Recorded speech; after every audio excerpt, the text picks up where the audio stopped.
They found his body 3 days later. No scratches, no bite marks, no blood. His heart had simply stopped from fear. His face was frozen in a scream that never made a sound. But the strangest part wasn't his death. It was the mud around him. His footprints led to the center of the clearing, and then simply vanished, as if gravity had reversed, as if the sky had reached down and taken him. To understand how Nosh died, we must understand the mistake he made. 2 days earlier, Nosh was alive. He was the strongest hunter of the Navajo. He feared nothing. He hunted cougars with a knife. He tracked wolves in the snow. He believed that everything in the woods could be killed if you had a sharp enough arrow. He was wrong. His younger brother, Coco, had vanished while picking berries near the edge of the Whispering Woods. The tribe was in a panic, but Nosh was calm. "I will bring him back before the sun sets," he boasted, grabbing his bow. The village elder, a man with eyes white from blindness, grabbed Nosh's arm. His grip was iron. "Do not go into the deep woods, Nosh," the elder whispered. "The things that live there, they do not have names. They are not animals. If you hear your brother calling you, do not answer. If you see him, do not run to him." Nosh laughed. He pulled his arm away. "Old man stories," he scoffed. "I hunt bears. I do not fear ghosts." He turned his back on the village and walked toward the tree line. It was the last time anyone saw him alive. He entered the Whispering Woods. Immediately the air changed. It was colder here. The sunlight didn't touch the ground. It was strangled by the thick canopy of twisted ancient oaks. The smell was wrong. It smelled like wet copper and old meat. Nosh began to track. He was an expert. He found a broken twig. Then a piece of his brother's tunic caught on a thorn. "I'm coming, Coco," he whispered. He moved fast, silent as a shadow. But after an hour, Nosh stopped. He realized something that made the hair on his arm stand up. The forest was silent, complete, absolute silence.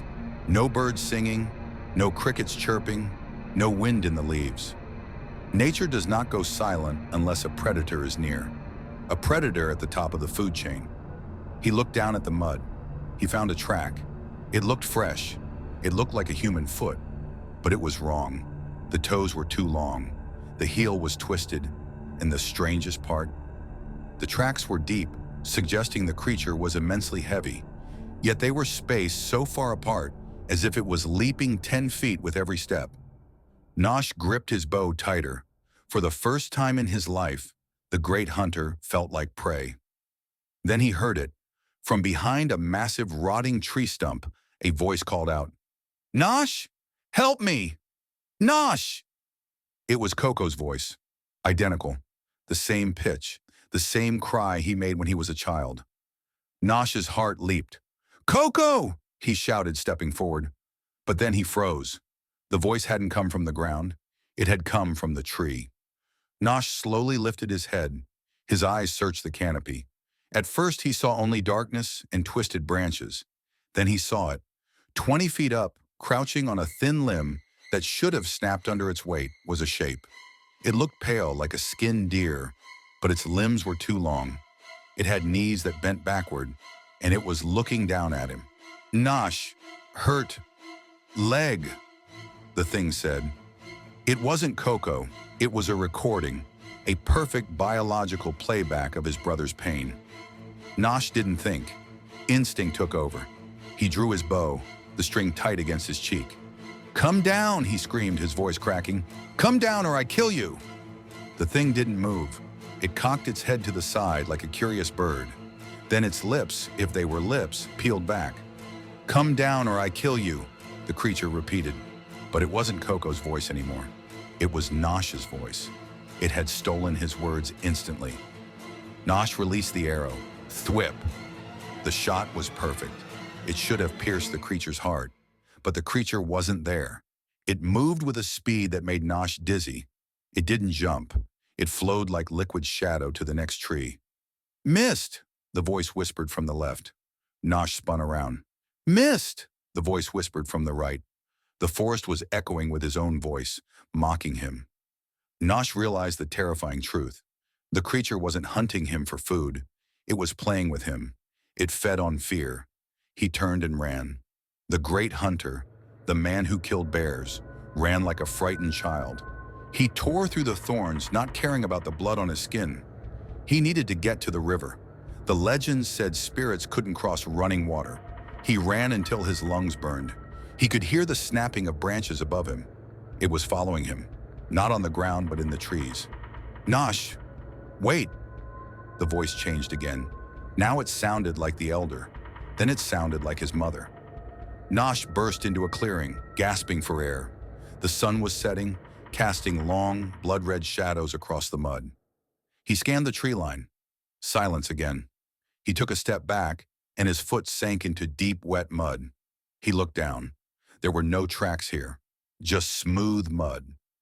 And then the hair on his neck stood up. The silence was broken by a sound directly above his head. Not a voice this time. A click, a low clicking sound, like teeth snapping together. Nosh didn't scream. He couldn't. His throat had turned to stone. He slowly looked up into the darkness of the branches. And there it was, hanging upside down, holding on to the bark with limbs that defied anatomy, was the mimic. Its face was inches from Nosh's face. It didn't look like a monster. It looked like Nosh. It was wearing his face, but the eyes were black, empty pits, and the smile was too wide for a human skull. The creature didn't attack. It didn't bite. It simply leaned close, its breath smelling of old decay, and whispered one final thing. "I am Nosh now." Nosh's heart, beating like a trapped bird, simply stopped. The terror was too great for his body to handle. He collapsed, dead before he hit the ground. But the creature wasn't done. It reached down with its long, pale arms and lifted Nosh's lifeless body into the air, carrying him into the canopy, leaving the mud below undisturbed. 3 days later, the search party found him. He was lying in the middle of the clearing, dropped there like a discarded toy. The warriors were confused. "Look," one said, pointing at the ground, "his tracks. They just stop." They looked for predator tracks. They looked for signs of a struggle. There was nothing. Just Nosh's footprints ending in the middle of nowhere, as if he had been plucked by the sky itself. The blind elder knelt beside the body. He felt the cold skin. He felt the frozen expression of horror on the young hunter's face. "He didn't listen," the elder whispered. "He looked. You must never look." They carried Nosh back to the village in silence. They burned his body that night, drumming loudly to drown out the silence of the woods. They say Nosh is gone, but sometimes on nights when the wind dies down and the moon is full, the hunters near the whispering woods hear a voice. It is a familiar voice. It sounds just like the strongest hunter they ever knew. It calls out from the treetops, asking to be found. But the tribe knows better now. When the trees speak with the voices of the dead, you do not answer, you run.